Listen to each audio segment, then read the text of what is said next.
Buongiorno e ben ritrovati con una nuova edizione del TG Flash di New Sicilia. In apertura caccia al pezzotto tra Sicilia, Italia e paesi esteri con una maxi operazione di contrasto al cybercrime coordinata dalla Procura di Catania. 8 persone sono finite ai domiciliari. Secondo gli inquirenti gestivano una vera e propria associazione a delinquere specializzata nello streaming illegale di contenuti televisivi a pagamento. Il giro d'affari stimato è di circa 10 milioni di euro nei mesi monitorati, ma il danno supera i 30 milioni.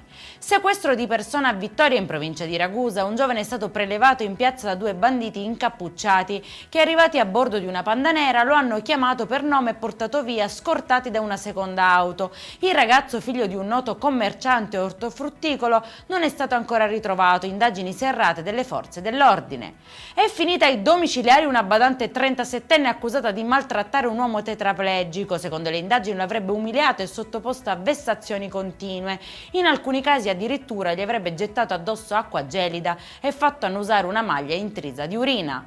Attimi di tensione alla questura di Caltanissetta, dove un ventenne si è presentato chiedendo di essere arrestato. Non voglio causare dolore a nessuna madre, ha detto prima di estrarre un coltello e minacciare gli agenti. Bloccato con il taser, è stato disarmato, immobilizzato e arrestato.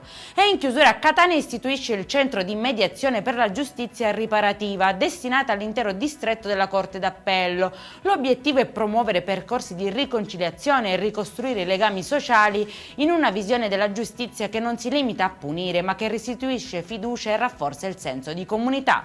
Per questa edizione è tutto, prossimo appuntamento alle 19:30. Buona giornata!